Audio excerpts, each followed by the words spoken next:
travaillé sur ce schéma-là d'anthropologie classique qui consiste vraiment à critiquer, c'est-à-dire qu'à mettre l'importance là où ça ne va pas. Mais nous, au sein de notre groupe, d'ailleurs, c'est parti à partir de moi de mes travaux qui ont fait que j'ai eu beaucoup de difficultés sur le terrain parce que j'ai failli être éjecté du terrain. Et finalement, à partir de ça, on s'est interrogé sur notre démarche. On s'est dit, bon, pourquoi ne pas aussi prendre en compte, c'est-à-dire que les éléments qui sont bien et aussi les éléments, voilà, si ça va, on le dit très bien, pourquoi ça va. Si ça ne va pas aussi, on essaie de dire pourquoi ça ne va pas. Et je pense que là, la collaboration, elle est beaucoup plus étroite. Et d'ailleurs, ça aboutit même à la création d'un programme dans lequel les médecins, les pédiatres, les chefs de service sont membres. Et du coup, les demandes de recherche sur lesquelles nous travaillons sont des demandes qui sont issues de ces responsables de santé-là. Et du coup, une fois qu'on fait la restitution, très généralement, les résultats sont appliqués au niveau des services de santé. Oui, donc, vraiment, si déjà, je vous le dis, voilà, quand vous travaillez en tant qu'anthropologue, peut-être il faut déjà commencer à vous départir de cette idée assez classique qui consistait à critiquer systématiquement voilà, ces professionnels de santé, quoi. Sinon, vous n'allez pas vous entendre avec eux et ça ne va pas être bien, quoi. Voilà. Donc, merci beaucoup. Alors, hier, nous avions essayé de travailler parce qu'en fait, c'est que moi, depuis tout temps, oui, oui. Avant de commencer, moi je voulais poser une question de plusieurs, mais bon. D'accord. Alors, hier, dans l'exposé, vous avez évoqué brièvement le gender, le genre, Oui. la théorie du genre. Oui. Est-ce que vous n'êtes... C'est une question, hein? Vous allez réfléchir avec moi. Est-ce que vous ne trouvez pas que la façon que c'est abordé du côté occidental et même de la façon qu'on veut nous imposer tout cela, est-ce que vous ne trouvez pas qu'il y a de l'homosexualité cachée derrière la théorie du gender? Bon, je ne sais pas, ça va dépendre. Je ne sais pas de quel bout vous allez tirer la ficelle, mais moi je pense que si aujourd'hui, de façon factuelle, quand on va poser la question des genres, je prends le domaine seulement de la santé parce qu'on est dans ce cadre-là, moi je vais vous dire par exemple un certain nombre de constats que moi j'ai faits et qui font que vraiment c'est des constats qui n'ont rien à voir avec certaines appréhensions ou encore certains programmes d'éducation qui peut-être veulent sous-glisser certaines valeurs que nous ne partageons pas. Quand je prends le domaine de la santé, moi j'ai fait un certain nombre de constats. Par exemple, quand vous allez dans le domaine de la santé, rarement j'ai rencontré les femmes dans les services où il y a énormément de décès, quoi, où il y a vraiment les malades lourds, quoi. En oncologie, par exemple, il y a rare de femmes. Je n'ai pas rencontré de femmes au niveau de l'oncologie pédiatrique. Et quand j'ai demandé, la plupart des femmes, elles m'ont dit non, non, non, nous sommes, voilà, on donne vie, quoi. Voilà, on ne va pas venir dans ces services parce que c'est trop lourd. Même pour faire les stages, les filles qui viennent, elles ont énormément de difficultés. Ça, c'est un premier constat. Le deuxième constat, c'est carrément le contraire. Quand vous allez en néonat, la plupart là-bas, ce sont des femmes. Vous imaginez. En termes de division du travail, quand vous prenez, entre guillemets, ce qu'on appelle un peu les sales boulots, vous allez vous rendre compte que partout, tous les boulots qui ne valorisent pas beaucoup à l'hôpital, ce sont les femmes qui le font. Vous prenez par exemple les techniciens de surface, vous prenez les infirmières, c'est les femmes qui sont les plus nombreuses. Et même s'il y a des hommes, vous allez vous rendre compte que les hommes ne font pas beaucoup le traitement. Donc, bien sûr, je parle de la pédiatrie parce que c'est là que j'ai beaucoup d'exemples. Par exemple, je vous donne, pas pour caricaturer, mais des exemples assez édifiants. Quand on veut faire une injection ou poser une perfusion à un enfant, très généralement, ce sont les dames qui le font. Et l'homme ne va intervenir que quand l'enfant va refuser d'obtempérer, quand il va refuser de subir les gestes, c'est en ce moment que l'on vient, c'est-à-dire que comme à la maison, avec la force, quoi. Il va dire, bon, Niman, son évi, Nikila, donc il vient menacer les garçons pour que, voilà, très généralement les garçons, les filles, pour qu'elles puissent accepter, quoi. Et cette question de genre, c'est juste une transposition de la division du travail qu'on a à la maison au niveau domestique qui est transposée au niveau des hôpitaux. Ça, c'est clair, quoi. Donc, et puis, quand vous allez, je pense que vous pouvez, en tant que médecin, faire des observations que, en termes de profil, il y a des profils ou encore il y a des spécialités qui sied beaucoup à la femme et qu'il y a des spécialités où vous avez vraiment beaucoup d'hommes, quoi. Et ça, c'est vraiment lié soit au stéréotype qu'on se fait de la femme, parce qu'on se dit que la femme, c'est un être beaucoup plus sensible que l'homme. Donc, les professions comme la pédiatrie, comme par exemple la gynécologie ou encore comme les sages-femmes. Maintenant, il y a les maïticiens, mais ils ne sont pas nombreux au Mali. Je ne sais pas si vous en connaissez beaucoup. Au Mali, il n'y en a pas. Hein? Voilà. Donc, vous voyez un peu quoi. Donc, M. Hervé, docteur Hervé, je vais dire, c'est vrai que souvent, il y a des façons de calculer ces pratiques qui ne sont pas dans nos valeurs, c'est-à-dire parce que tout simplement, on veut nous faire miroiter à travers l'argent que voilà, il faut accepter ces trucs parce que il faut accepter au nom de la liberté peut-être l'orientation sexuelle de tout le monde, quoi, comme on le dit. Mais je ne pense pas que devant ces problèmes de genre-là se cache forcément un désir ou une volonté de nous imposer l'homosexualité, quoi. C'est des problèmes qui sont pertinents, qui sont vraiment visibles. Dans le domaine de l'éducation, c'est pareil. Vous allez voir, à la base, il y a beaucoup de filles. Plus on monte à l'échelle, vous allez voir que le nombre de filles va diminuer. À l'école supérieure, pratiquement, vous allez voir que dans une majorité écrasante, ce sont les hommes qui arrivent. Les filles, elles ne sont pas nombreuses. Voilà. Et dans le domaine économique, vous pouvez vraiment essayer de voir transversalement dans la plupart des secteurs d'activité, c'est pareil, quoi. Et ça, c'est lié juste aux considérations qu'on a des femmes, quoi. Voilà. Peut-être qu'il faut déconstruire, il faut peut-être aujourd'hui déconstruire un peu cette façon, ce préjugé qu'on a de nos filles, ou encore qu'on a de nos sœurs, ou encore qu'on a de nos femmes, quoi. C'est clair. Oui. Oui, mais, Ah, mais bon. Vous imaginez, docteur Hervé, vous avez entendu? et non,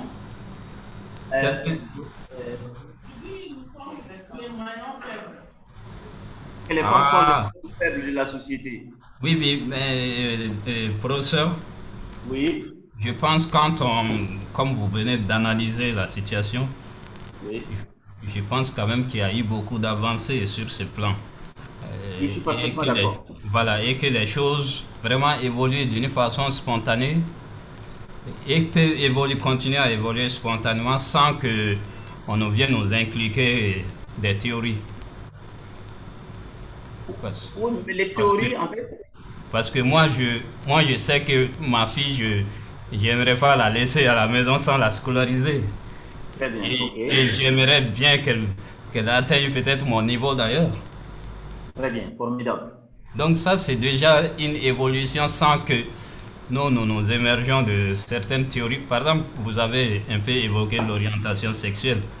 Oui, Quand dans la théorie du genre, quand même, comme ces gens-là un peu le dressent, c'est quand on te dit que, voilà, tu ne nais pas forcément homme ni femme, mais tu le deviens. Parce que tout à fait. la femme peut faire ce que l'homme fait, la femme peut conduire un hélicoptère. Moi, je trouve que c'est faux. Ok, Ça, c'est contre nature. ok, Donc, on est homme, on est femme. Ça c'est comme vous dites, ça c'est inné. oui, Juste, c'est inné. Mais si on vient découdre ces structures sociaux et des femmes, nous naissons, on a le droit de choisir ce que nous sommes, quoi. C'est un peu dangereux. Et je pense que peut-être vous, anthropologue, vous avez quand même l'œil sur la chose pour un peu nous mettre en sécurité. bon, enfin, on ne fait pas de la magie, hein, docteur Hervé. Bon, vous m'excusez peut-être si le mot est Oui, gros. bon. Rappelle, par exemple, je vous donne un cas. Cette année, moi, j'ai fait une présentation au comité éthique sur certaines questions qu'ils ont trouvé des questions assez épineuses dans la société. Et j'avais fait un truc sur l'éthique et la sexualité au Mali. En fait, c'était la même chose parce qu'on ne peut pas aujourd'hui parler de sexualité sans parler de cet aspect genre. Alors, j'ai essayé, par exemple, d'évoquer en termes de sexualité, en termes de définition, la sexualité, bon, un acte, tu vois un peu, forcément, le pénis et puis encore, vous m'excusez, le vagin. Donc, mais vous allez vous rendre compte que dans la pratique éthique, c'est pas forcément que quand on est en présence de sexe, qu'il y a l'acte, comment on appelle, les rapports sexuels. Pas forcément. Sinon, les gynécologues, vous imaginez, ou encore quelqu'un qui va préparer un cours, voilà, en voyant les trucs qui vont être en rapport avec le sexe, il va commettre l'acte sexuel. C'est pas la même chose. Par contre, quelqu'un qui, il y a ce qu'on appelle un peu, je ne sais pas comment j'ai encore appelé ça, ce n'est pas des actes, mais des trucs qui ne sont pas normaux. C'est comme si un gynécologue, homme ou femme, en consultant quelqu'un, va sentir quelque chose. Donc, ça, éthiquement, ça, c'est pas normal. Vous êtes une femme, vous êtes en train de consulter un homme, et vous êtes attiré par le physique de cet homme et vous avez un ressenti. C'est pas normal, c'est une faute. Et vice versa. Donc, ça, c'était Oui, ça, c'est vrai. quand j'ai cadré ça. À l'époque, la sexualité, en fait, c'était très normé, c'était quelque chose de très tabou, personne n'en parlait. Mais ce qui était sûr, c'est que très généralement, c'était l'homme qui commandait tout, parce que la virginité, rarement on parle un peu des hommes qui sont vierges, les puceaux, c'était pas un problème. Mais par contre, une fille vierge était récompensée, l'image de la famille était construite sur cette fille qui avait pu garder, c'est-à-dire que la satiété, quoi. Et quand elle arrivait à ne pas le faire, ce n'est pas sa personne, mais c'est vraiment l'image de la famille qui était déjà en cause. Et du coup, et les gardiens de ce phénomène, c'était les garçons. Même si c'était le garçon à 7 ans, vous allez voir que toujours il va surveiller les garçons qui allaient chercher sa grande sœur. Voilà, il veille. Ah, mais Kassa Annie Kassa donc il va aller toujours alerter ses grands frères, son père, ainsi de suite. Mais c'est qu'aujourd'hui, on a tellement évolué, la sexualité a été libérée grâce à ce que nous connaissons, les réseaux, les médias, mais aussi la mode, mais aussi l'émancipation de la femme. Nous sommes tous d'accord. Mais est-ce qu'aujourd'hui, c'est parce que moi j'ai choisi ma femme selon les critères que nous voulons maintenant, qu'on appelle amour, est-ce que vous êtes sûr que ça garantit l'épanouissement du foyer ou encore c'est la garantie que vous allez être plus heureux? C'est évident quand on essaie d'interroger, de voir un peu le nombre de divorces qui se font. Pourtant, le nombre de gens qui se choisissent comme époux, comme épouse, aujourd'hui, c'est beaucoup plus grand. À l'époque, ce sont les parents qui présentaient les uns et les autres, mais on n'avait pas connu autant de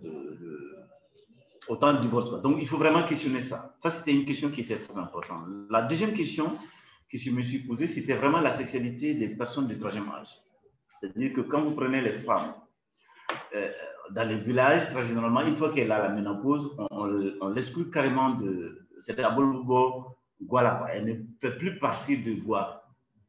Parce qu'elle, du moment où elle arrête sa vie sexuelle, sur le plan social, elle n'existe plus. Quoi. Et pourtant, souvent, les hommes à cet âge peuvent exprimer beaucoup de besoins. Et les femmes, entre elles, se disent, bon, il y a des représentations qui sont des représentations souvent qui ne sont pas très normales. L'image faisant que si jamais tu vas le faire, tu vas tomber malade ou tu vas avoir des maladies. Et que si jamais par gourmandise tu le fais et que tu tombes malade, bon, c'est ton problème, tu l'as cherché. Quoi. Et du coup, les femmes, elles vont commencer à s'occuper seulement de leurs petits-fils ou de leurs petites-filles. Et les hommes qui ont des difficultés, parce qu'en fait c'est un besoin pour pouvoir gérer ça, ils vont aller se marier à des petites filles. Et ils sont taxés de tout ce que vous connaissez. Quand on vient en ville, très généralement, c'est la même chose. J'ai des amis qui sont gynécologues, ils partent pour des consultations, mais vraiment, souvent, le décalage de leur âge font qu'ils ont beaucoup de difficultés pour dire que moi, j'ai tel problème à la maison. Souvent, d'après ces amis-là, les vieux viennent uniquement que pour ça, pour se dépanner. Quoi. Mais c'est en partant, ils disent que, ah, les règles, est-ce que voilà, j'ai tel problème, est-ce que voilà, tu peux me voir un truc qui peut m'aider, quoi. Mais lui, il sait qu'il est venu pour ça. Donc, il essaie vraiment, je pense qu'aujourd'hui, il faut réellement peut-être faire une étude sur la sexualité, surtout pour les personnes du troisième âge, quoi. Il y a aussi un troisième aspect qui constitue la sexualité des personnes, ou surtout des femmes qui ont perdu leur mari. Ça pose énormément, ouais, les veuves. Ouais, parce qu'en fait, c'est que dans nos sociétés, d'abord, c'est des femmes qui sont vues, puis tout ce qu'elles font est regardé, et du coup, si elles expriment le désir, on va penser que, ah ouais, tu vois, non, voilà, il n'y a même pas longtemps, et déjà, elle commence à sortir avec les gens, elle commence à écrire les gens. C'est énormément, voilà, c'est énormément problématique. Et si jamais elle se marie, c'est la même chose, parce que souvent, quand tu te maries avec un autre homme, on ne va pas accepter que tu reçoives cet homme-là dans le local de ton mari. Et souvent, la femme, elle est partagée entre l'idée de laisser ses enfants, vous imaginez, dans cette famille, et aller chez son mari, quoi. Elle est partagée. Vous voyez un peu. Et si elle laisse ses enfants, parce qu'elle se dit, or, l'autre homme aussi, ce n'est pas évident que là où elle va partir, qu'il va accepter les enfants de l'autre. C'est assez problématique. Donc, ces problèmes du dilemme de la femme nous posent énormément de problèmes sur sa sexualité. Or, c'est quelque chose qui est normal qu'on doit vivre, quoi. Et pour finir, le quatrième élément par rapport à ce truc que j'ai soulevé, c'était vraiment le manque de données par rapport à la sexualité aujourd'hui au Mali.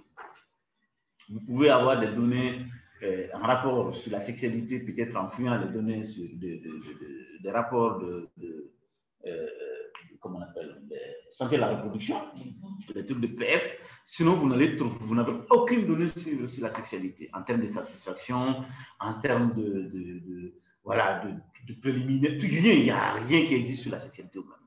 Même s'il y a une branche qui s'occupe uniquement de la sexologie au Mali. Il n'y a pas de sexologue, malheureusement. Il n'y a pas de sexologue. Donc, c'est vous les anthropologues qui prenez ce volet-là? Non. Peut-être que c'est mieux avec les psychologues, je ne sais pas. Mais moi, j'ai essayé juste de faire un peu ce truc-là pour montrer un peu aujourd'hui, peut-être où il faut d'abord faire une enquête, une grande enquête sociologique sur la sexualité. C'est-à-dire que comment les gens vivent leur sexualité. C'est-à-dire pour toutes les catégories, quoi. Pour les adolescents, pour les gens mariés, pour les veuves, peut-être pour les gens du troisième âge, pour les femmes qui sont à la ménopause. Parce que c'est là que ça pose problème. Sinon, si les gens sont en couple, bon, là, les gens peuvent se débrouiller, quoi, même si, voilà. Moi, je pense que ça fait partie des lignes des causes de divorce. Voilà. Voilà. Je sais pas. Ok. Il y a une compréhension, oui, souvent, il y a une compatibilité sexuelle dans le couple. Voilà. On va dire maintenant, les femmes mariées sont infidèles, les hommes mariés sont. Alors que tu vas trouver que le problème existe dans le foyer, chacun, comme vous le dites, tout le monde va essayer de se débrouiller à sa manière. À sa manière, voilà, c'est ça. Ça va venir, ça va. Ouais, tout à fait. Je pense que c'est temps qu'on amène cette année. Oui. Donc, vraiment, je pense que c'est sur le plan éthique, il y a beaucoup de choses à faire sur ce plan. Et la première, d'abord, c'est faire une grande enquête socio-anthropologique sur la sexualité, quoi, selon les catégories. Voilà. Adolescents, mariés, non mariés, en termes de satisfaction. Comment ça se passe? C'est vrai. C'est des trucs qui sont assez intimes, mais ça fait partie de la vie. Il faut vraiment que les gens en parlent, quoi. Voilà. Je peux parler? Oui. Évidemment, je pense que on mélange la vérité occidentale ou la vérité européenne. Oui. C'est-à-dire qu'il y a toujours, je ne parle pas de choc, oui. Parce qu'on n'est même pas conscient du choc culturel qui s'impose. Okay. On est plutôt tenté à être renégat, mais je veux faire entre guillemets. Voilà. Donc, mais alors que c'est vrai, chaque culture doit évoluer. Tout à fait. Sinon, quand même, nous qui sommes au Mali, nous allons mourir. Nous allons vivre seulement physiquement, mais voilà. Donc, mais on doit faire un tri. Tout à fait. Et ce sont ces réalités qui pénètrent jusque dans nos foyers. Oui. jusque dans nos relations, excusez-moi, sexuelles. Ok. Bon, je pense que sinon vous avez souligné un problème. Les femmes sont les veuves. Oui. Effectivement, parce qu'on n'a pas tendance à penser que la femme, avant tout, avant d'être veuve, elle est aussi une personne. Tout à fait. Elle a des sentiments propres à elle. Tout à fait. Tout à fait. Voilà. Donc, mais ce sont les réalités socio-culturelles qui font que, ça dit, l'espace qu'on donne à la femme pour s'exprimer est vraiment réduit. Tout à fait. Donc, et on a tendance à ôter le sentiment de la femme. Et ça, ce sont des réalités socio-culturelles qui le font. Tout à fait. Voilà. Et si une femme se marie, surtout après avoir été veuve, si elle se marie même à 50 ans, le mariage n'est pas que le sexe seulement. Tout à fait. Même parce qu'on est appelé à vivre pour être complémentaire. Voilà. Même échanger avec un homme, ça met la femme en équilibre. Tout à fait. Et réciproquement aussi. Tout à fait. Voilà. Donc, même on a tendance à bouter la femme, à bouter les sentiments sexuels de la femme dans l'échange que la femme aspire avec un sexe masculin pour en faire attribuer que non, c'est-à-dire à cet âge, tu n'as pas droit à te marier, etc., etc. Voilà. Moi, je pense comme ça, mais tout cela est dû à quoi? C'est un problème culturel. On a failli à nous-mêmes. Il n'y a pas des mesures importantes qui font que nous pouvons prendre nos cultures, nos réalités socio-culturelles en main et enfin les contrôler. Tuer ce qui doit être tué et garder ce qui doit être gardé et faire des emprunts. Tout à fait. Oui, c'est ça. Je suis entièrement d'accord. Parce qu'en fait, tout notre truc, c'est un peu ça. Parce que on est tous d'accord, nous sommes tous dans les sciences, chacun dans son domaine de prédilection. Toute science doit être utile si elle doit l'être, c'est-à-dire quand elle arrive à traiter les problèmes de la société, ou encore des hommes. Sinon, elle n'a pas d'importance. Et du coup, aujourd'hui, moi, en tant que sociologue ou en tant qu'anthropologue, quand j'essaie de voir ces éléments, vous imaginez, quand on va l'analyser du point de vue genre, c'est-à-dire qu'un homme veuf n'a pas ce problème. Ça dépend des milieux aussi. Ah non? C'est ce que j'ai dit. En fait, quel qu'en soit le milieu, le veuvage, en fait, après le veuvage, la façon de se guider, c'est-à-dire que l'homme, cette liberté qu'il a d'aller revenir, de se marier les 4 mois qui suivent ou les 1 mois qui suivent, c'est pas la même chose si la femme se marie, quoi. Vous n'aurez pas la même vision dans la société. C'est clair.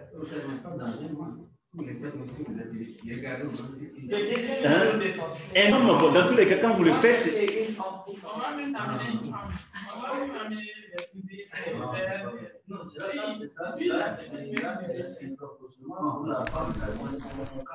Mais professeur, oui. Selon vous, qu'est-ce qui explique cela? Parce que quand même, c'est une idée de chez nous. Oui, mais c'est la culture, c'est juste ça. C'est comme on l'a dit, c'est-à-dire que la femme, la façon dont tous les rôles qui est assigné à la femme fait qu'elle est regardée, c'est-à-dire avec cette photographie, quoi. C'est-à-dire que vous avez une cartographie, vous avez une figure de la femme qui est construite de façon que quand elle s'écarte de ça, on va la juger comme une femme qui est dépravée, une femme qui ne respecte pas les normes, voilà, mais c'est un peu ça. Professeur? Alors que comme l'a dit Djakardia, une femme, c'est que rien qu'en recevant un homme, causer avec un homme, peut-être que ça peut faire pas mal de choses, quoi. Mais une veuve, quand elle reçoit, elle commence à recevoir un homme, attends, les beaux-frères, ils vont commencer à parler. Moi, je n'ai vu des vieux qui ont interdit à les vieux, ils disent non, mais attends, tu ne vas pas recevoir des hommes dans la maison de notre fils. Si tu as envie de te marier, tu te maries, tu sors, mais tu ne vas pas recevoir quelqu'un là-dedans. C'est pourquoi je dis que c'est un projet de liberté. Moi, dans mon village, ça, c'est un projet. Dans votre village, comment ça se passe?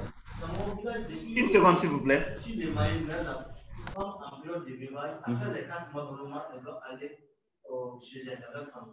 Okay. Mais déjà, en partant, ça trouvait qu'on a trouvé si elle doit être remariée ou pas. Et dans le plus grand des cas, elle est prise. Si elle ne peut pas remarier dans la famille, mais dans les villages, on cherche celui qui est intéressé pour la famille. Et on envoie ces messages que la femme aille dans leur famille avant son divorce. On l'accompagne avec les familles. Ça veut dire qu'on a fait pour remplacer son mari. À son retour directement, ça s'est officialisé et la femme reste la famille de cette personne. Mais elle n'est pas traitée au même pied d'égalité que les femmes ou les autres femmes qui se marient. Donc la femme peut rester chez elle, dans la maison du premier mari, et le monsieur peut aller là-bas de temps en temps. D'accord. Et tout le monde regarde d'un point de vue, ça passe. Ok. Même s'il n'est pas de la famille, même s'il n'est pas de la famille, même s'il n'est pas de la famille, même s'il n'est pas du village, souvent c'est ça. D'accord. Ok, allez-y, Djakarja, on va. Ce qu'il a donné comme raisonnement, ce qu'il a donné comme cas réel au niveau de son village.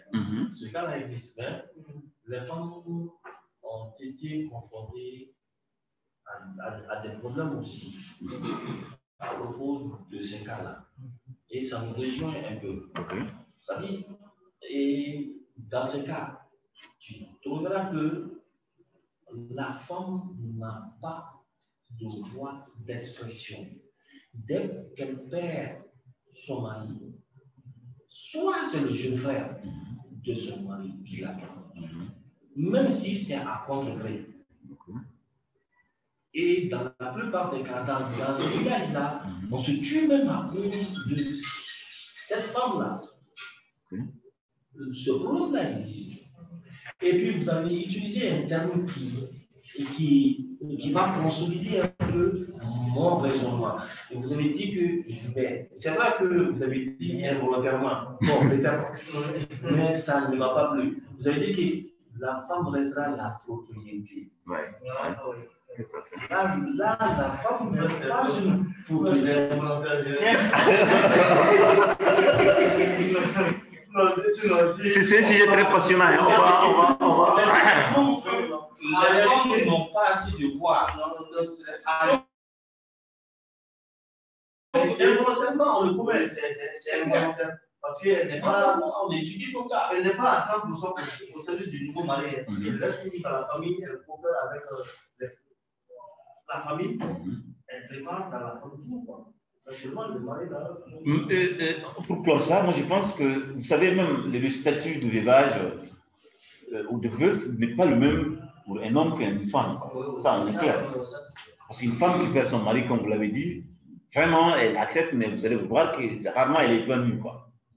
Elle accepte souvent pour ses enfants et elle essaie d'accepter tout parce qu'elle s'est dit, bon, j'ai perdu mon mari, donc je vais essayer de me consacrer à la vie de mes enfants. Si, par hasard, j'ai un homme qui vient de temps en temps, ben, s'il ne vient pas, tant mieux, elle ne va pas s'investir dans une relation. Excusez-moi, j'ai envie d'ajouter 2 phrases. Je vous dis, parce que ce truc-là, ça dit, j'ai fait ce constat-là. Vous allez trouver que son premier mari a beaucoup travaillé dans la vie. Il s'est beaucoup investi pour sa femme. Il s'est beaucoup investi pour l'avenir de ses enfants. Tout à fait. Dès que ce mari meurt seulement, les petits frères commencent à se battre. Pas pour seulement consoler l'ancienne femme de leur défunt frère, mais c'est pour ravager. C'est pour venir ravager tous les biens. Et c'est même le défunt ces enfants auront du mal même à aller à l'école. Okay. Moi, j'en ai vu. D'accord.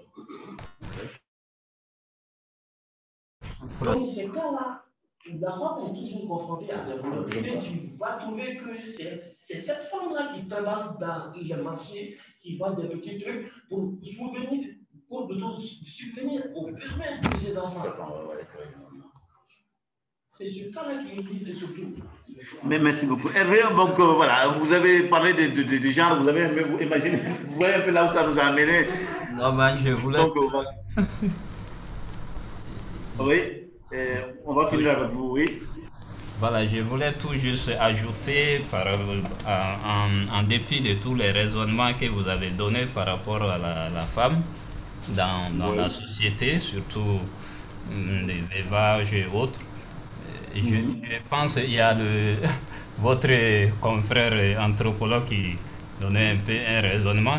Moi, je dis que est-ce que c'est pas un peu le caractère un peu plus sacré de la femme? Parce que il y a ces côtés. Je suis parfaitement d'accord avec vous de tous les aspects que vous avez évoqués. Mais je pense aussi la femme chez nous a un caractère peut-être sacré.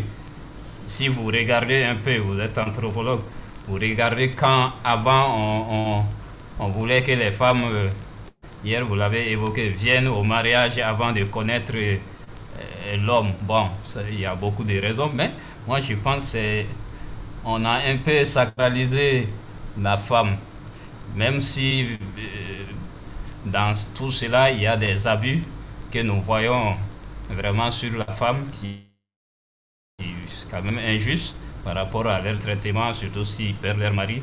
Moi je pense qu'il y a ces caractères sacrés et que les femmes qui se... Parfois même les femmes se méfient aussi très bien quand elles perdent leur mari. Moi j'en ai vu, j'en ai causé avec des tantes, parce que quand les femmes perdent leur mari, le monsieur vient de le dire, il y a des profiteurs. Il y a des profiteurs qui veulent parfois entrer dans la bergerie pour faire ce qu'ils veulent et profiter. Et parfois, oui, c'est vrai. Donc, je pense parfois il faut protéger tout cela en attendant que la femme puisse voir clair. Parce qu'à chaud, parfois, on ne peut pas prendre des bonnes décisions. Même, je le dis aux hommes aussi, tu perds peut-être ta femme et que tu te précipites à prendre. Parfois, c'est pas bon. Il faut donner un temps et ce temps, c'est pour réfléchir et pour voir clair. Merci. Très bien. Bon, merci beaucoup pour la question. Bon, la sacralité de la femme, je ne sais pas trop. Bon, moi, je n'aborde pas ces questions sur le plan sacralité parce que. Ouais, le sacré, c'est dire qu'il y a toujours quelque chose est dit sacré qui. Quand tu touches cette chose-là, c'est qu'il y a toujours une sanction derrière. Cette sanction, elle peut être physique, elle peut être morale. Donc, c'est ça, il y a toujours une sanction derrière. C'est ça la notion de sacralité. Donc, quand tu touches à la femme qui ne t'appartient pas, c'est que soit, voilà, on va te critiquer ou on va essayer, voilà, c'est pas bien, quoi. Donc, le corps de la femme, disons le corps, c'est très sacré. Vous, les médecins, vous le connaissez, quoi. Pour consulter les gens, pour des raisons médicales, on comprend, mais sinon, on ne peut pas toucher au corps de quelqu'un comme ça. Voilà, c'est ça un peu la notion de sacré. Voilà. Donc, en fait, la sacralité de la femme, jusque-là, moi, je n'ai pas exploré cet aspect-là, mais je n'ai pas aussi non plus rencontré beaucoup, sauf dans la religion musulmane, où vraiment, là, tu vois la sacralité du corps de la femme, parce que la femme, elle est toujours gardée pour son mari, rien que pour son mari, quoi. Voilà. Peut-être sous les aspects assez religieux, on peut le traiter, mais sinon, je pense que au-delà, on peut respecter la femme, mais sacré, c'est un peu beaucoup, c'est un peu fort, bah, je pense. On peut respecter la femme dans notre société, et puis voilà, je pense que c'est déjà bon. Allez, donc, on ferme cette petite parenthèse-là. Ça nous a quand même donné quelques trucs sur, voilà, ça peut vous mettre des pistes pour ceux qui ont envie de faire des recherches sur ces questions, qui sont des questions des sociétés et qui peuvent certainement aider à faire bouger les choses. Donc, hier, on était en train de parler de la personnalité et je vous disais que, parce que moi je suis un socio-anthropologue, mais dans la plupart des cas, quand on parle de sociologie, surtout nous qui sommes dans des pays francophones, on a tendance souvent à épouser beaucoup plus l'approche française, qui est vraiment basée sur des approches qu'on appelle assez holistiques. C'est-à-dire que dans la plupart des cas, le père fondateur, par exemple, c'est Émile Durkheim. Vous avez les auteurs comme les Marcel Mauss, qui ont mis beaucoup l'accent sur l'effet social. Parce que, et ils pensent que dans la société, l'individu est vraiment pris en étau par les normes sociales. Et tous nos comportements sont guidés, on est contraint de nous comporter comme nous recommande notre société, nos normes. Et moi, je ne suis pas très d'accord avec ça parce que quand, à partir du XVIIIe siècle, on a commencé à avoir, par exemple, des travaux comme le Ralph Linton, c'est des travaux qui prennent pour base d'abord l'individu. C'est pourquoi je voulais vous parler vraiment de l'individu. L'individu comme la base, c'est-à-dire que de tout, non seulement de la société, mais aussi de la culture. Parce qu'il en est le porteur, il en a le faiseur, mais en même temps, c'est que ce sont ses motifs. C'est-à-dire que l'homme, c'est un être qui est motivé. Si on n'est pas motivé, on ne fait rien. Donc, si vous voyez que moi, je me décravasse pour quelque chose, c'est que j'aime mon intérêt là-dedans. Et tous les travaux de ces gens qui sont assez vagues entre l'anthropologie, entre la psychologie et la psychanalyse, essaient de montrer que l'individu est l'unité principale, l'unité de base de tout, que ce soit dans la société ou dans la culture. Et vous qui êtes, par exemple, parce que ce qu'ils ont essayé de voir, c'est quoi? C'est qu'ils ont essayé de prendre un individu comme les représentants d'un groupe. Quand nous nous sommes tous réunis ici, nous tombons d'accord sur quelque chose, on délègue Jakaria ou Madame Sanou pour nous représenter. Alors quand elle va parler, au lieu de voir Madame Sanou, on va penser à notre groupe, à notre façon de penser, à notre façon de raisonner, à notre façon de prendre des décisions. Pourtant, c'est un individu.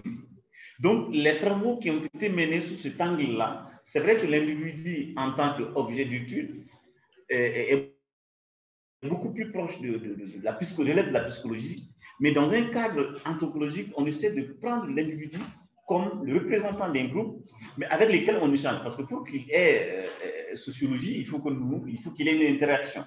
Donc, vous qui avez une autre culture, par exemple une culture de médecin, ou une culture, par exemple, de santé publique ou d'épidémiologiste, quand j'échange avec vous, vous allez voir en moi le représentant d'une culture ou d'une société. Mais pourtant, devant vous, vous avez quelqu'un. C'est ce qui est important. C'est comme si vous avez un Malien qui a un problème psychologique en France. Et le psychanalyste qui va le traiter, il ne va pas le traiter seulement en tant qu'individu, mais il va le mettre en rapport avec ce qui a causé ce problème-là. Et là, il va faire, souvent, il peut chercher à comprendre dans sa culture qu'est-ce que ça représente. Vous imaginez, moi, dans ma culture, le fait, par exemple, d'enlever sa femme. Quoi. Vous allez vous marier, il y a un autre homme qui vient vous enlever votre femme. Ça peut amener à la folie, ça peut amener au suicide, ça peut amener à tout. Et pour un psychanalyste, si jamais moi j'ai un problème de ce genre, un psychanalyste qui veut réellement résoudre ce problème-là, il faut qu'il essaie de voir qu'est-ce que ça représente dans ma culture, le fait de perdre sa femme. C'est-à-dire que le fait que quelqu'un d'autre vienne m'enlever ma femme. Tant qu'il n'aura pas ça, c'est qu'il va très difficilement me traiter. Et c'est dans cette dimension que l'individu est intéressant. N'oubliez jamais que dans les cas de sociologie, on ne peut jamais parler d'anthropologie ou de sociologie avec un individu. Pour parler de sociologie, il faut qu'il y ait interaction de 2 personnes, minimum, de 2 représentants de 2 groupes, quoi, de 2 cultures différentes. Et attendez par culture, pas forcément des cultures de bonne façon, non, ça peut être également des cultures scientifiques. Vous êtes médecin, on vous a appris depuis à l'école de médecine à diagnostiquer les maladies. Et cette procédure-là, c'est-à-dire tous les outils que vous avez, ce sont les outils de votre culture scientifique, de votre culture de médecin. Il faut que quelqu'un qui n'a pas cette formation n'aurait pas les mêmes façons de voir, c'est-à-dire que ces problèmes de maladie tels que vous les détectez. C'est très important. Et c'est pourquoi je mets moi l'accent beaucoup plus sur l'individualisme méthodologique. Dans tous les travaux que je fais, même j'ai beaucoup travaillé sur l'enfant, et j'essaie de prendre chaque enfant comme un acteur seul, quoi, qui fait que souvent, par le fait des trajectoires, par le fait, par exemple, d'avoir un parent qui est très bien, parce que là, j'ai remarqué que les enfants qui sont issus des familles intellectuelles sont beaucoup plus, sont en mesure d'établir une relation avec les médecins. C'est-à-dire quand ils viennent, ils parlent, les médecins posent des questions, c'est les enfants qui répondent, ils disent. Par contre, les enfants qui viennent des milieux très défavorisés, vous allez vous rendre compte que l'enfant, il a toujours besoin d'avoir une autorisation de son parent. Quand le médecin lui pose une question, vous allez vous rendre compte que l'enfant, il va d'abord regarder sa maman. Il faut que la maman dise qu'il faut parler, sinon l'enfant ne va pas parler. Parce que dans sa famille, pour de l'insuffisance, on a toujours éduqué les enfants à ne jamais faire sortir ce que tu vois dans la famille, quoi. Ça va rester dans la famille. Tu ne vas jamais dire que je n'ai pas mangé aujourd'hui ou qu'il n'y a rien à la maison aujourd'hui. Et pour ces enfants, ils vont reproduire les mêmes comportements quand ils sont en face des médecins. Ils ne vont jamais parler. Il faut qu'on les autorise de parler. Même s'ils ont faim, vous allez les tendre à manger. Tant que le médecin, leur maman dit ah, il faut prendre, ils ne vont jamais prendre. Donc, or, dans la plupart des travaux parlant de la santé ou encore de l'éducation des enfants, on essaie de globaliser pour parler des enfants, quoi. Les enfants, ils sont pluriels, quoi. Ils ne sont pas singuliers. Voilà. Un enfant qui est né à Bamako, qui est né à Kuchala, qui serait né, par exemple, chez moi à Belma, ou ainsi de suite, ils n'ont pas les mêmes comportements face à la maladie ou face encore à certaines personnes. Ce n'est pas possible. Donc, c'est ce qu'il faut. Et ça, c'est ce travail de ces gens-là nous permet de nous outiller pour mieux appréhender, par exemple, la personnalité des gens. Ça, c'est Ralph Linton. Il y a aussi, je vous ai parlé également des personnalités de base. Ça rappelle Abraham Gardner qui parle vraiment de personnalité de base. Il pense que dans un groupe, quand on est, il y a la formation d'une personnalité de base. Et cette personnalité de base, tous les gens qui appartiennent à ce groupe-là, chaque fois qu'ils sont en face d'un élément, en fait, d'une situation, ils vont avoir les mêmes réactions. Et dans la pratique, on va voir ça, par exemple, dans les trucs de comportement nationaliste, par exemple. On va vous dire que, bon, les Iraniens, ils aiment la guerre, ils sont belliqueux. On va dire, vous avez vu les caractères, je ne sais pas si vous vous rappelez, en 2006, quand Zidane avait été sur le terrain, vous vous rappelez? On va dire, mais il est arabe, quoi. Voilà. Vous imaginez un peu, quoi. Et c'est ça la personnalité de base. C'est-à-dire que c'est l'éducation qu'on vous donne à la maison. Et tous les enfants qui ont cette éducation, sur qui on a inculqué ces comportements, vont réagir de la même sorte. Parce que chez les Arabes, si jamais tu touches à la sœur, il n'y a rien à faire, il va y réagir parce que la sœur, c'est la suite la plus importante pour elle. Et il paraîtrait que l'Italien, là, il aurait insulté la sœur de Zidane, que sa sœur était une pute.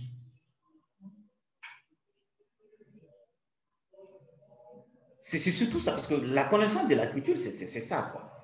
Et même au départ, l'anthropologie, on le dit à tort ou à raison, qu'elle avait facilité la colonisation, c'était dans ce sens, parce que quand les premiers anthropologues sont venus, ils ont essayé de faire la monographie des peuples qui vivaient sur ces territoires, et cette monographie allait jusqu'à montrer un peu du point de vue mental comment nous vivions, quoi. Et donc, les Blancs, avant de venir, connaissaient comment nous réagissions par rapport à des situations. Quand on connaît une personne, vous imaginez, votre ennemi, quand vous connaissez ses points forts, ses points faibles, il n'y a rien à faire, c'est très facile. Et l'anthropologie a permis vraiment de connaître notre personnalité de base en venant. Comment nous allons réagir, comment nous sommes organisés, quel est notre lien avec les psychiques, avec le monde immatériel, quoi. Voilà.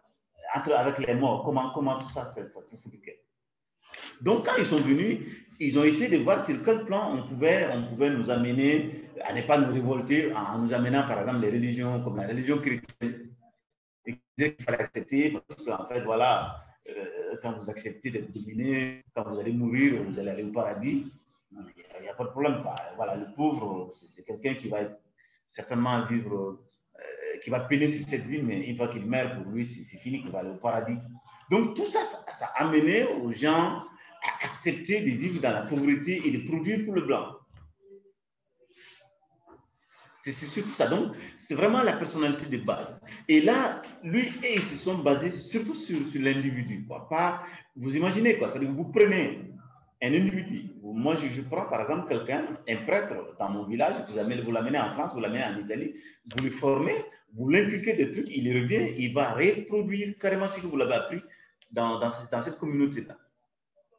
C'est pourtant un individu, mais qui représente la culture qui est inculquée dans sa tête, c'est-à-dire la culture religieuse qu'on a apprise. Et il va venir contaminer ça.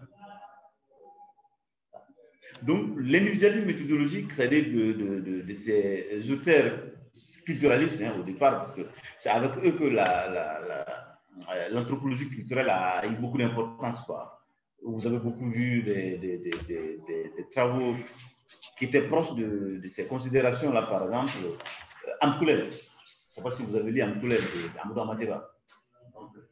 C'est carrément ça, quoi. C'est-à-dire qu'il essaie un peu de décrire la valeur de l'enfant Peul. Le Peul, celui de la valeur, c'est quoi? Et qu'est-ce qu'une maman vaut? Qu'est-ce que ça vaut la parole d'une maman? Qu'est-ce que ça vaut l'éducation religieuse? Qu'est-ce que ça vaut la parole donnée? Qu'est-ce que ça vaut d'endurer la douleur? Et ainsi de suite, quoi. Il essaie vraiment de... C'est ça un peu.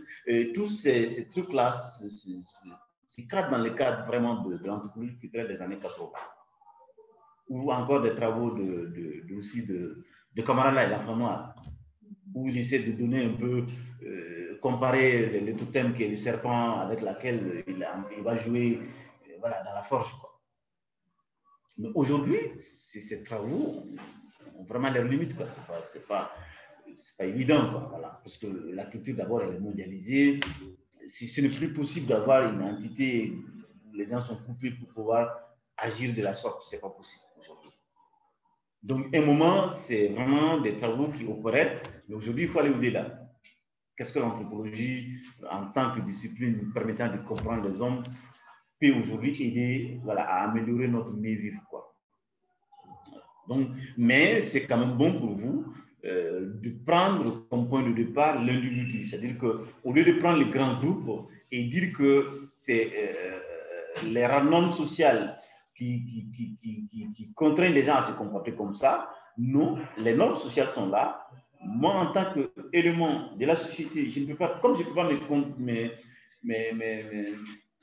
je peux pas me comporter comme je veux, mais parmi la gamme de normes qui existent là, qu'est-ce que moi je vais apprêter de façon à ce que j'ai mon intérêt. Là où je n'ai pas mon intérêt, je laisse tomber ça et je vais me battre pour là où j'ai mes intérêts. Donc, la marge de manœuvre de l'individu est toujours grande parce que l'individu, il est motivé pour ses intérêts. Donc, ça, c'est deux travaux qui sont vraiment à la base de ça. Donc, vous avez d'abord la personnalité de base dont le ciment, c'est l'éducation, et aussi, maintenant, les comportements qui sont très généralement guidés par la religion. Donc, ce sont les deux éléments-là qui renforcent, qui contribuent à la construction de la personnalité de base. Vous avez d'abord l'éducation.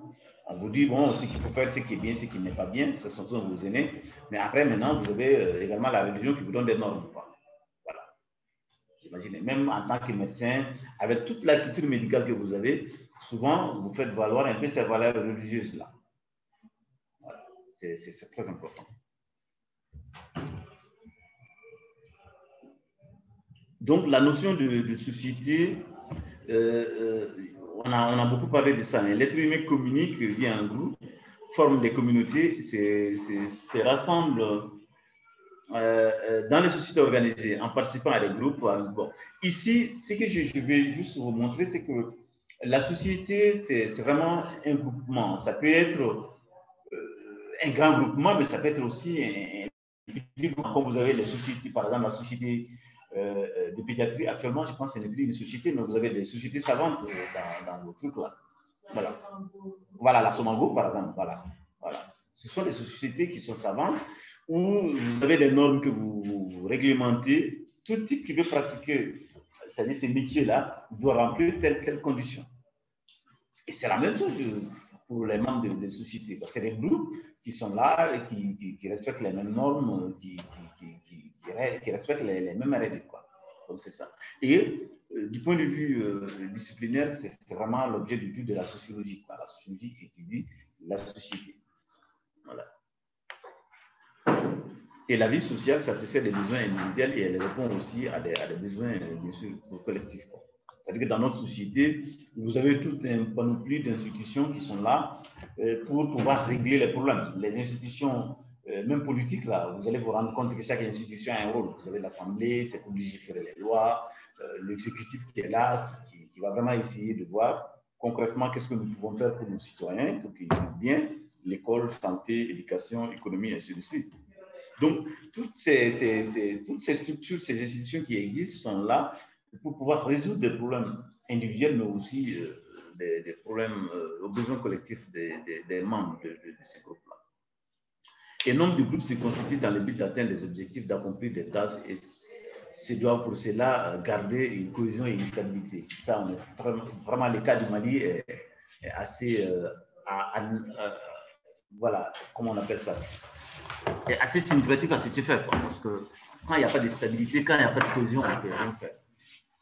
Quand on ne s'entend pas, on n'arriverait pas à faire quelque chose. Donc, pour que vraiment il y ait développement, il faut qu'il y ait d'abord une cohésion. Et pour ceux qui travaillent, vous qui travaillez dans le domaine des projets, je pense que c'est un élément qui est très important. Quand vous allez dans une communauté, il faut d'abord voir si au sein de la communauté, il y a une certaine cohésion, s'il y a une stabilité. Si les gens ne s'entendent pas, il ne faut pas que l'avenir de votre projet puisse amener des intérêts conflictuels. Ce n'est pas, voilà, pas évident que vous puissiez atteindre votre objectif dans les conflits. Donc, la stabilité et la cohésion pour le développement de la société, elle est importante. Mais, on ne va pas rentrer dans ce débat, mais vous savez que sans conflit également, il n'y a pas de développement. Donc, ce conflit, mais c'est un conflit qui est inhérent. Hein? Par exemple, moi, je suis là, quand je prends ma culture, au départ, vous savez, les Dogons, nous avons une culture qui est souvent égalitaire, c'est-à-dire qu'on n'aime pas l'émergence. On n'aime pas les gens qui se distinguent, quoi. On n'aime pas les gens qui peuvent se distinguer du groupe, quoi, qui veulent montrer qu'ils sont différents du groupe. Même si tu connais, même si tu es plus fort que tout le monde, il faut que, de par ton comportement, tout le monde que tu es égal aux hommes, à tout le monde, quoi. Et du coup, au sein de ces sociétés, la culture d'entrepreneuriat n'est pas très bien, quoi. Ou bien la culture du leadership n'est pas bien. Et aujourd'hui, peut-être que vous, si vous voulez que ça change, vous allez rentrer en conflit avec votre culture, mais il faut vraiment que vous montrez que vous êtes un leader, quoi. En montrant que vous allez créer une association et que vous allez animer, même si les gens vont vous critiquer. Acceptez de rentrer en conflit avec votre société parce que vous savez que si vous ne ferez pas ça, les choses ne vont pas bouger. Et aujourd'hui, de plus en plus, peut-être qu'il y a des jeunes Dogons qui sont en train de comprendre ça. C'est vrai que dans notre société, bon, il y a des enfants qui sont métissés maintenant. Hein, on est marié à des Peuls, à des Songhai. Donc, du coup, leurs tontons, souvent avec leurs tantes, font que c'est des gens qui ont cet esprit d'entrepreneuriat. Mais sinon, chez nous, on n'accepte pas que, vous voyez un peu, quoi, que vous distinguez, quoi. La distinction, c'est souvent signe d'arrogance. Ah ouais? Oh oui, si vous le faites, c'est comme si un signe d'arrogance, quoi. C'est comme vous voulez vous montrer. Voilà. Même si vous allez dans les cérémonies, quand vous vous habillez un peu trop de façon distinctive, de façon remarquable, regardez comment il était habillé. Là. Tu n'as pas vu comment il était habillé. Alors que vous êtes habillé avec vos sous, ça veut dire que tout vous appartient. Voilà. Vous imaginez un peu.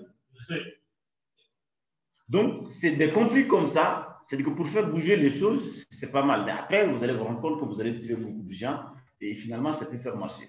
Mais un conflit, disons, qui n'est pas du genre à faire bouger les choses, vraiment, ça ne peut pas faire changer les choses. Donc, je voulais juste mettre l'accent qu'il y a des conflits qui peuvent faire bouger les sociétés et ces conflits sont inhérents.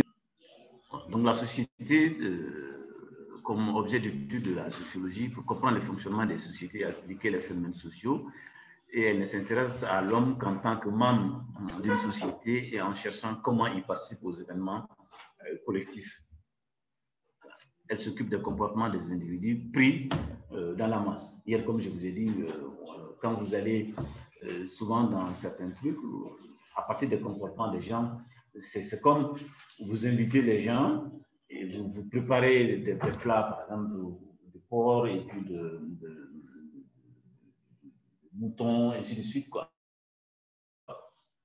Vous présentez les sujets aux gens, il y en a qui vont dire non, non, moi je ne veux pas manger le porc. Donc automatiquement, ça va vous dire ah, celui-là il est musulman, il est ici, il est là, des trucs comme ça. Voilà. Donc ça permet vraiment la sociologie, elle permet non seulement de montrer comment les sociétés fonctionnent, mais aussi au-delà de comprendre un peu comment les individus se comportent dans la masse et essayer de comprendre quelle est leur appartenance. Parce qu'aujourd'hui, nous sommes tous ensemble, mais vous allez vous rendre compte que face à certaines situations, nous n'aurons pas les mêmes attitudes. Voilà.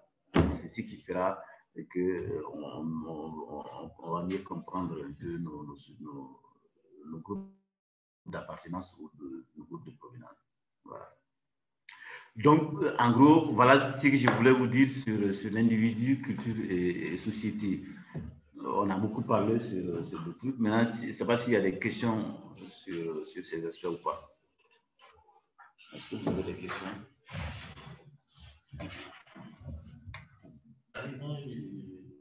Je voudrais savoir, donc, en quelque sorte, la différence entre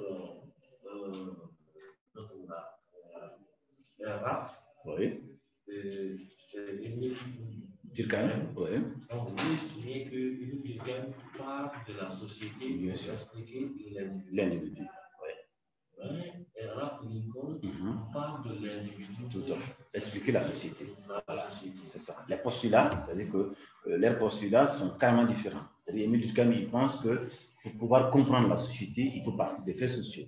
Il faut partir des normes. Il faut partir, c'est-à-dire que de la société qui régit le comportement des gens, quoi. Et tout ce qui est individualisme méthodologique, des gens comme les Ralph Lincoln, des gens comme les Gardner, des gens comme les Margaret Mead, ils pensent que non, c'est l'individu, c'est-à-dire que qui, en motivant son comportement, montre, c'est-à-dire que comment la société fonctionne. C'est le comportement de l'homme qui explique le fonctionnement de la société, et non le contraire. Donc, en termes de postulat, ici, on a l'individualisme méthodologique et de l'autre côté, on a le holisme ou encore les faits sociaux ou encore voilà, l'ordre social. Voilà, c'est ça, c'est carrément différent. Et moi, je pense que dans le domaine, par exemple, de la santé, c'est beaucoup plus facile de comprendre à partir de l'individu que quand nous allons partir du point de vue fait social, du point de vue règle et normes. Parce que quand on est malade, même si nous venons d'une société, vous allez vous rendre compte que votre démarche peut beaucoup différer de votre groupe d'appartenance de base. Parce que vous allez vous rendre compte que au cours de votre parcours de vie, vous avez rencontré tellement d'éléments que vous avez intégrés dans votre personnalité qui va faire que votre trajectoire ou votre itinéraire thérapeutique ne va pas être le même que quelqu'un qui n'a pas, même si la personne a la même culture que vous, culture de base que vous, il ne va pas adopter la même trajectoire, quoi, la même trajectoire thérapeutique. Donc, en termes, je pense, réel, pratique, c'est l'individualisme méthodologique qui est le plus important. Et en France, c'est d'abord, comment ça s'appelle encore, celui qui est l'individualisme méthodologique pour la première fois en France, c'est, comment Bon, je ne sais pas si je peux aller la fin du cours à me rappeler son nom, qui a pour la première fois commencé à s'ouvrir un peu aux écoles occidentales, enfin, aux écoles anglo-saxonnes. Et après, il y a eu aussi les travaux de Georges Ballandier, qui a vraiment beaucoup travaillé sur la situation coloniale.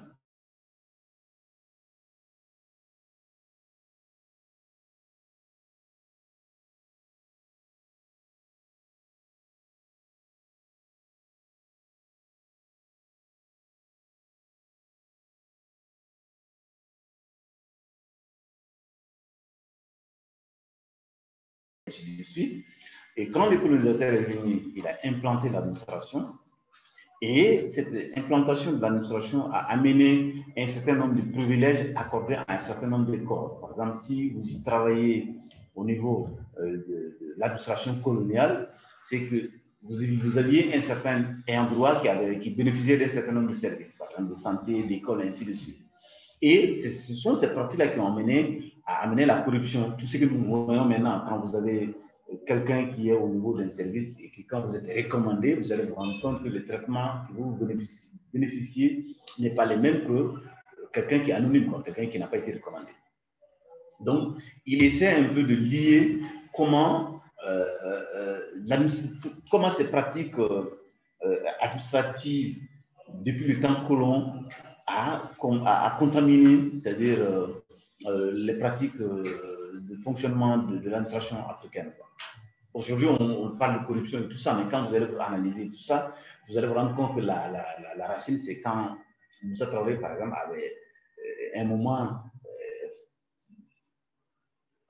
observé le non-paiement de salaire des gens, démontrant que les gens n'étaient pas payés.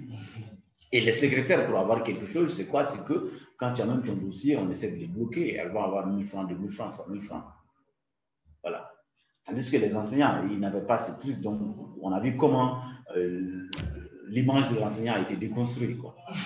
Ah oui, aujourd'hui, voilà, vous voyez un peu jusqu'à présent, voilà, c'était déconstruit. Par contre, au niveau des services d'administration, les gens ont commencé à développer des stratégies pour pouvoir un peu vivre, c'est-à-dire sans ça. Ceux qui étaient dans les services d'assiette qu'on appelle impôts et tout ça, ils se débrouillaient pour avoir, voilà, pour te payer, par exemple, si tu avais 200 millions au niveau du trésor, moi je suis agent de trésor, comment je ferais pour que je puisse avoir quelque chose là-dedans et que toi, tu étais sous. Voilà. Ce sont ces pratiques, ça a commencé à être développé quand les fonctionnaires ont commencé à ne pas être payés. Ça, c'est clair. Donc, voilà. Et il faut souvent, c'est des travaux qui sont vraiment très importants, tant qu'on ne va pas partir depuis les racines assez historiques, les comportements assez banals, comme le disent dans les radios là, ou bien France 24, c'est vraiment trop banal, quoi. C'est très profond. Voilà, ça ne va pas changer comme ça. Ouais. C'est un peu ça. Donc, vraiment, le comportement individuel, quand dans votre société vous êtes confronté à un problème, vous allez élaborer une stratégie individuelle pour pouvoir résoudre ce problème-là. Parce qu'on va toujours chercher à agrandir sa marge de manœuvre. Donc, c'est pour dire que le social, en fait, les normes sont là, mais à côté, vous allez voir comment vous allez agrandir votre marge. Et c'est ça l'élément motivant. C'est ça, c'est ce qui est important. En tant qu'anthropologue, en tant que sociologue, c'est ce qu'il faut voir quand vous allez étudier les gens. La stratégie des acteurs de Michel Croussier. C'est ça. Vous qui travaillez dans les structures, vous voyez un peu comment les gens maîtrisent ce qu'on appelle la jeune. Il a appelé ça quoi? La zone d'incertitude, quoi. C'est-à-dire que plus vous avez un certain nombre d'informations sur votre structure, plus vous devenez puissant. Maintenant, quand vous n'avez pas d'informations, ou ainsi il y aura quelqu'un qui a plus d'informations sur vous dans la société, si vous ne faites pas attention, vous allez partir, quoi. Ça, c'est clair. Donc, les dominations, les stratégies les pouvoirs et tout ça, c'est carrément basé sur des théories de ce genre. Et ça opère toujours, quoi, tant que vous la pratiquez bien. C'est pas pour rien que les chefs, quand vous partez souvent, il y a certaines informations qu'ils ne veulent pas vous donner. C'est quand vous comprenez tout, vous allez le faire partir, quoi. Il va vous donner jusqu'à un certain niveau d'information, mais il ne va pas donner toutes les informations, sinon, voilà, il va partir, quoi. Voilà. C'est des mystères. Voilà, il n'y a plus de mystère. C'est un peu ça. Donc, est-ce que vous avez des questions sur ces éléments-là?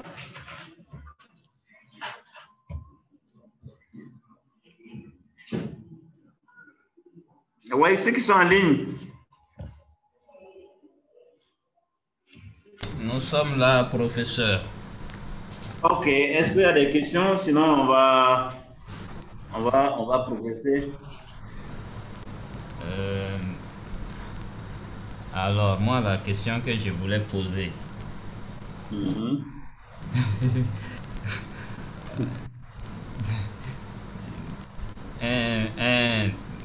Nous voyons quand même que les couples, que ce soit les couples gays ou voilà, vous voyez un peu ce que je veux dire, ils réclament quand même à être père ou mère. Et imaginons que ce soit un enfant qu'ils adoptent et qui grandit dans cet aspect. Culturellement, comment cet enfant va être marqué? Bon. Je ne sais pas, moi, je sais pas. Vous savez, c'est une question de société parce que ils pensent qu'on doit choisir son sexe. Oui. Voilà. Si vous trouvez du plaisir avec quelqu'un qui a le même sexe que vous, Alors, bon, dans leur société, je parle ce n'est pas très grave. Je parle plutôt de l'enfant, quoi. Oui, mais c'est ce que j'ai dit. En fait, l'enfant, c'est un élément de la famille. Et Oui. c'est ça. La société, le père fondateur de la sociologie de la famille, qui est Morgan, il pense que pour pouvoir comprendre la société, il faut partir de la famille. Donc, si nous partons du principe qu'une société, c'est d'abord la cellule familiale, alors donc déjà, pour ces gens, ils ont légiféré, je pense que ce soit en France, dans ces pays où il y a les gays, ils sont en train de légiférer des lois qui permettent à ces couples-là, au mot d'avoir des enfants. Voilà, soit en faisant, comment ils appellent ça encore, soit en adoptant ou encore en portant, oui, aller prendre des spermes, là, comment on appelle ça. C'est la gestation pour autrui. La PMA. La PMA. Oui. Oui, c'est ça fait. Oui. On a des banques de sperme, il suffit de décider d'aller de prendre. Ouais, là, ils vont adopter. Pour les femmes, souvent, quelqu'un peut décider de porter ça, de porter. C'est ça le problème. Même les hommes, ils sont en train de lutter pour la gestation pour autrui.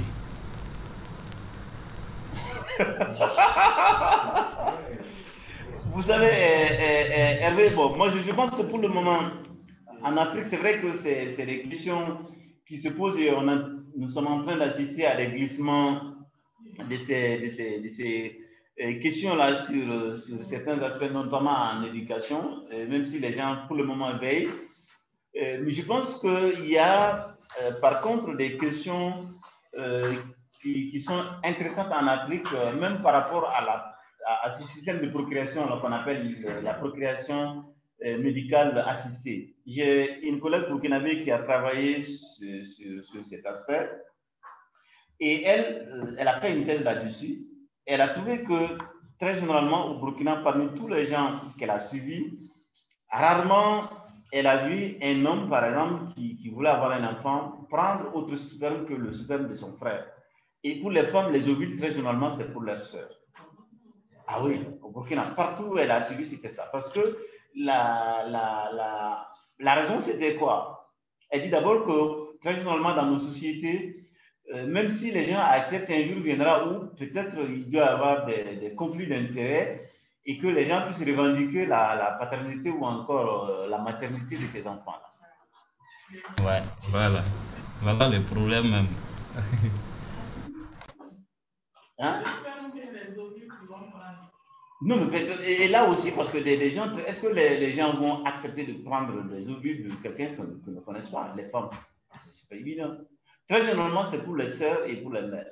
Et quand elle dit dans la salle d'attente, personne n'adresse la parole à personne. Oui. C'est-à-dire que tout le monde vient, chacun s'assoit, et puis le médecin reçoit les gens, voilà. Personne ne parle à personne. Bonsoir, professeur. Bonsoir. C'est Dr Traoré depuis Ansongo. Très bien. Oh, vous appelez de loin là. Et Ansongo, ça va?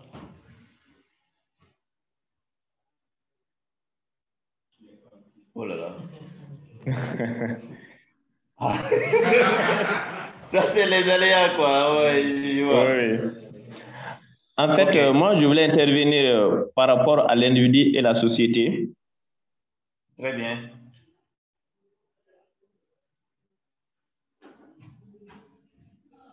Oui, on vous écoute.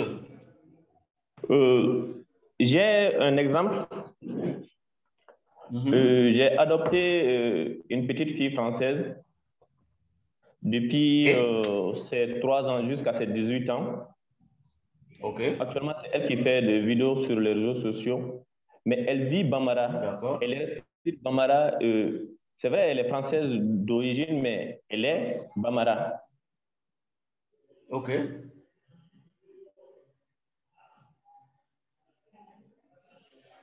On n'a pas la chance. Ça coupe.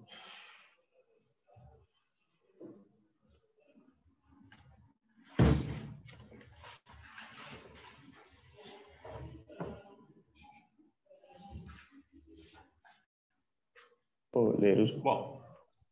On vous perd souvent. Oui. Oui. Oui. Je disais que la société influe parce que si on est dans une société, c'est sûr qu'on va prendre tous les caractères de cette société. C'est vrai, l'individu a des exigences, mais si tu es dans une société, tu dois te comporter comme les membres de cette société. Tout à fait. C'est ce que je voulais dire. Oui, c'est ça. C'est-à-dire que autant elle est française, mais autant elle est aussi Bambara parce que son parcours montre qu'elle a eu des éléments culturels Bambara, mais aussi, de par la vie quotidiennement, elle vit à la française. Donc, vous allez vous rendre compte que cette fille, si elle veut, elle peut mettre entre parenthèses ou inhiber carrément cette vie de française pour venir, c'est-à-dire que vivre parmi les Bamana comme les Bamana, et aussi quand elle veut, elle peut vivre en France comme une bonne française le fait.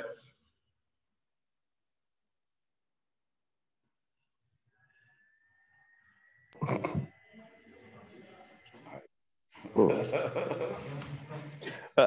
Excusez vraiment, avec le réseau, nous, on va quand même écouter. Sinon, on aimerait vraiment intervenir souvent, mais avec le réseau, on est vraiment désolé. Et moi, j'aime bien ça, hein, parce que j'aime bien que vous partagez des exemples assez concrets, ici, soit de vos vies quotidiennes ou encore de vos pratiques, quoi. Chacun dans son domaine de prédilection. Il n'y a pas mieux que ça, quoi. Vraiment, c'est un cadre de sens et puis ce serait toujours bien si les gens ont des exemples de ce genre, quoi, pour pouvoir bien étayer ce que nous disons de façon. Voilà. Alors, c'est bon? Oui, c'est bon. C'est bon. Merci, professeur. Merci, je vous en prie, docteur Traoré. Donc, on va ouvrir un autre chapitre. On va maintenant aller un peu devant. Nous sommes en train de travailler sur l'anthropologie médicale. L'anthropologie médicale, c'est vrai, en Afrique de l'Ouest, c'est très récent. Hein. Je pense que le premier à travailler sur ces questions-là au Mali et dans la sous-région, c'est Yannick Zaffré. D'ailleurs, je suis en train de faire un article là-dessus qui va apparaître, mais pour le moment, ce n'est pas encore paru. Montrer un peu comment l'histoire de l'anthropologie de la santé en Afrique de l'Ouest, parce que c'est lui qui a pour la première fois commencé les enseignements au niveau de l'école de médecine de Congo, mais aussi à celle de Ouagadougou et aussi à Lomé. Et au Niger, c'est Jean-Pierre Olivier de Sardan qui a commencé à travailler. Donc, il travaillait vraiment dans un réseau de... Jean-Pierre Olivier de Sardan, c'est vrai, lui, il a commencé à travailler sur des questions d'anthropologie de développement, mais en lien avec la délivrance des services de santé, des services, quoi, pas forcément de santé, y compris la santé, quoi. Donc, il a travaillé sur les questions de la justice où il y avait beaucoup de corruption. Il a travaillé sur les questions, par exemple, de délivrance des dossiers, comme on appelle, administratifs au niveau de la police, de la corruption aussi, à la mairie aussi, et puis ils ont travaillé dans le domaine de la santé. Mais Yannick Zaffré a beaucoup travaillé au niveau du Mali et au Niger, mais surtout dans le cadre de l'institutionnalisation de l'anthropologie médicale en tant que discipline, en tant que discipline universitaire. Au départ, il a rencontré pas mal de problèmes parce que la discipline n'était pas connue. D'après lui, quand il faisait des réunions, souvent tout le monde l'abandonnait, sauf par exemple le professeur regretté Ouagadougou, avec qui il a beaucoup travaillé. Il y avait aussi le professeur Dapa, qui ressort beaucoup dans ses entretiens. Et puis, après, secondairement, il y a les Fatoumata Diko, il y a les Aïssa Diarra, je ne sais pas si ces noms vous disent quelque chose. C'est des gens avec qui il a travaillé, qui ont fait des tests sous sa direction. Donc, moi, j'ai travaillé également sous sa direction. Et ça a commencé dans les années 80. Il est venu au Mali dans les années 80, dans le cadre de l'arrivée de je crois, l'Association française des volontaires, un truc comme ça. Et il est venu dans le cadre, par exemple, des études de Germaine Dieterlen, qui était une anthropologue française à l'époque, qui avait beaucoup travaillé sur la langue de Gon et qui avait beaucoup travaillé sur la langue de Gon. Et Yannick, à l'époque, travaillait aussi dans un service de bichasserie dans lequel les enfants étaient reçus et c'était des enfants souvent en fin de vie, quoi, surtout dans le service d'oncologie, d'oncologie pédiatrique. Donc, en cherchant à comprendre ce que ces enfants disaient, ces enfants français, et il est tombé sur un texte de Germaine Dieterlen et il a trouvé que ce que les enfants d'Ougon disaient était beaucoup plus proche de ce que les enfants français disaient. Donc, il voulait venir au Mali pour pouvoir comprendre un peu ces similitudes linguistiques. Et finalement, quand il est venu, il s'est basé, je crois, il était basé à Sibi et il travaillait à l'école de médecine avec un certain nombre de professionnels de santé sur des questions de santé en termes de refus ou d'accepter ou encore certaines significations liées, vous imaginez, à la malnutrition, comment la malnutrition était désignée et de façon pratique comment ça se faisait. Voilà. Donc, l'anthropologie médicale en tant que discipline en Afrique de l'Ouest, c'est vraiment quelque chose de très récent. Maintenant, depuis lors, il y a eu quand même beaucoup d'avancées et nous continuons à travailler. Nous ne sommes pas très nombreux, mais pratiquement aujourd'hui, en Afrique de l'Ouest, il y a beaucoup d'étudiants qui se spécialisent dans ce domaine, mais chacun travaille dans des domaines qui ne sont pas forcément dans les domaines fortement médicaux. Il y en a qui ont travaillé, il y en a beaucoup au Burkina ou en Côte d'Ivoire, mais nous qui sommes en réseau, qui avons travaillé sous la direction soit de Yannick ou encore de Jean-Pierre Olivier de Sardan, nous voyons souvent soit au LASDEL, qui est un laboratoire au Niger qui travaille sur des questions de développement en Afrique de l'Ouest, y compris dans le cadre de la santé. Mais pour les étudiants de Yannick Zaffré, nous travaillons dans le cadre d'un programme qu'on appelle ANSPEDIA, qui est un programme enfants et soins pédiatriques en Afrique de l'Ouest, qui réunit à peu près 8 pays dont 7 en Afrique de l'Ouest et un pays en Afrique centrale qui est le Cameroun. Et nous intéressons un peu à la parole de l'enfant, tel que l'enfant lui dit, comment l'enfant ressent les soins qui lui sont prodigués et comment l'enfant, par exemple, apprécie les prestations des professionnels de santé.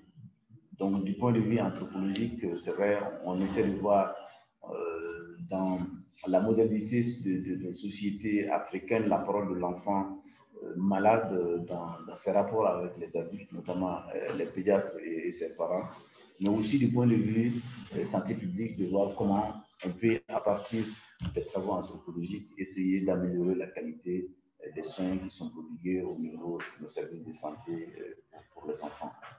Voilà. Donc, c'est quand même très important. Je vais me vendre également notre programme, voilà, pour les gens qui ne les connaissent pas.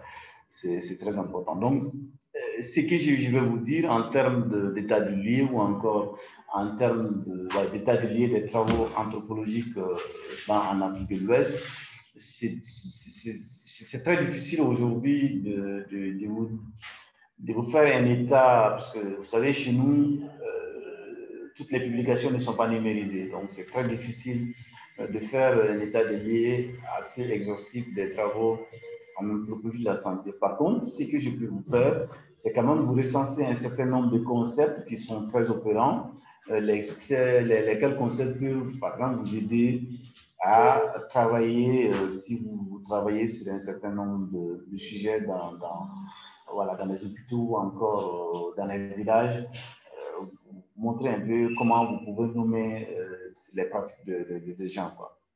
Donc, c'est ça un peu l'objet de cet état de lié des travaux d'anthropologie de la santé en Afrique de l'Ouest. Donc, c'est vraiment quelques concepts qui sont très opérants et qui vous permettront, que vous allez rencontrer dans la littérature, mais qui vont vous permettre de travailler sur certaines questions liées à la santé.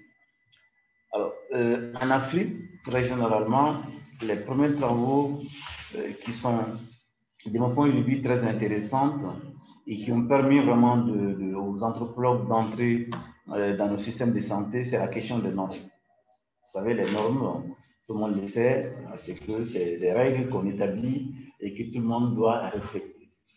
Donc, théoriquement, quand vous devrez aller à l'hôpital, on sait comment il y a les cahiers de charges. Qu'est-ce que le médecin doit faire, qu'est-ce que les caissiers doivent faire, qu'est-ce que l'usager doit faire, donc tout est décrit. Et normalement, quand vous partez, le comportement de tout doit être régi par ce cahier de charges, par ces règles de conduite. Et dans les ONG, ça existe, comment vous appelez ça? C'est les règles. Comment vous appelez ça? Les règles administratives et financières, les procédures. C'est les procédures administratives et financières. C'est-à-dire que tout est régi dans ces trucs-là. Si vous devrez voyager, comment vous devrez faire, obtenir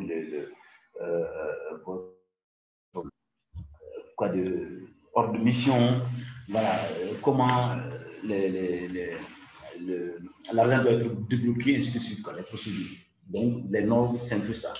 Alors, en anthropologie, ça a été quand même très intéressant parce que on a remarqué que ce soit en Afrique ou dans les autres pays, il y a toujours un écart entre ce qui est dit et ce qui se pratique, quoi. C'est-à-dire entre les normes qui sont prescrites et les normes qui sont pratiquées. Voilà. Et l'anthropologie, les premiers travaux anthropologiques, c'était ça. C'est-à-dire c'était que comment, si réellement il y a un décalage entre les normes théoriques et les normes pratiques, comment en Afrique, malgré l'écart qui est très cuisant, qui est très, très prononcé entre les règles qui sont proscrites et les comportements des gens, comment ces règles qui ne sont pas prescrites permettent de faire fonctionner nos structures. Donc, du point de vue anthropologique, c'était quand même quelque chose de très important. Même si, du point de vue norme, c'était pas normal. C'est-à-dire comment un hôpital peut fonctionner anormalement, en quelque sorte. Voilà. C'est un peu ça. Donc, le constat, c'est ce que je viens de vous écrire. Hein. Mais que ce soit aux États-Unis, en France, partout, On vous dira que les États-Unis sont les pays les plus démocratiques, mais on voit tous les jours, peut-être c'est le fait des médias, mais on voit tous les jours les Noirs se faire tuer parce que tout simplement ce sont des Noirs. Donc il y a toujours cette discrimination raciale qui existe. Alors que du point de vue réglementaire, du point de vue constitutionnel, vous allez vous rendre compte que tous les Américains se valent en droit et normalement. Voilà. Mais de façon pratique, vous allez vous rendre compte qu'ils ne bénéficient pas des mêmes lois. C'est pareil également pour les Français. C'est-à-dire qu'en France, on vous dit, bon, que vous soyez noir ou blanc, vous savez les mêmes trucs, mais vous allez vous rendre compte que quand vous y allez, en tant que noir, vous n'êtes pas traité de la même façon que les Français, quoi. Voilà. Même les chercheurs qui travaillent sur l'Afrique n'ont pas les mêmes exigences que les chercheurs qui travaillent sur l'Océanie ou encore sur l'Europe. Voilà. Quand ils font des présentations, vous allez vous rendre compte que c'est seulement les africanistes qui viennent. C'est-à-dire les gens qui travaillent sur l'Afrique qui viennent. Sinon, voilà. Donc, c'est vraiment, c'est tout théorique. Il y a toujours, dans tous les pays, il y a toujours un décalage entre les normes proscrites et les normes observées. C'est très important. Mais en Afrique, c'est que ce décalage est encore davantage plus important que dans ces autres pays. En France, quand vous allez, si vous allez voyager, même si la réceptionniste, elle n'est pas contente, elle est obligée de, même si elle va forcer de sourire avec vous, elle va faire semblant de faire ce sourire là, sarcastique. Quoi.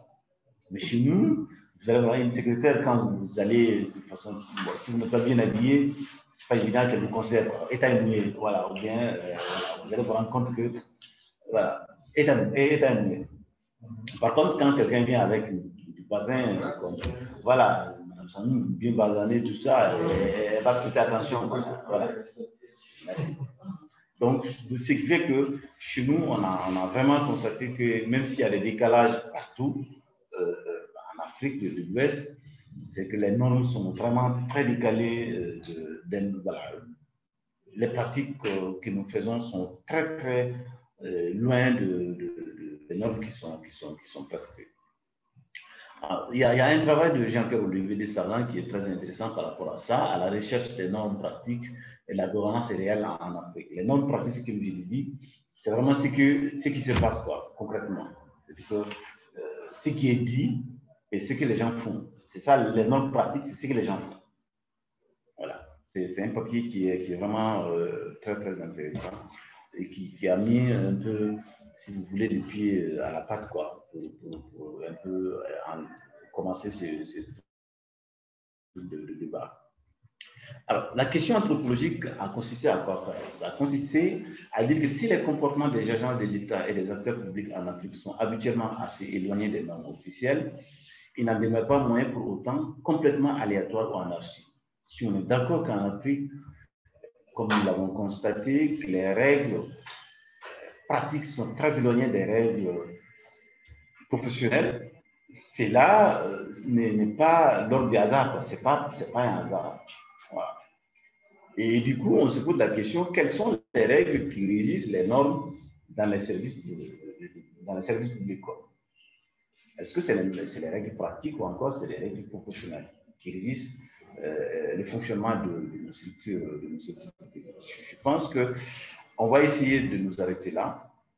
Et à partir de la semaine prochaine, on va essayer de voir, à partir de cette question-là, régissant le fonctionnement de nos structures de santé, comment ils ont, à partir d'un certain nombre de concepts, essayé de révéler au grand jour le dysfonctionnement de nos structures. Voilà. Que ce soit au niveau de la justice, au niveau, par exemple, des commissariats, au niveau de la santé et ainsi de suite. Voilà. Donc, la semaine prochaine, moi, je ne serai pas là parce que celui qui est là, qui devrait être là aujourd'hui, va récupérer mon heure et ce serait la semaine d'après. Voilà. Donc, mes chers amis, ça serait dans 2 semaines. Hein, si tout va bien, Inch'Allah. Ok, merci. Ok, merci beaucoup. Merci. Merci en famille. Voilà. Merci bien, à vous aussi.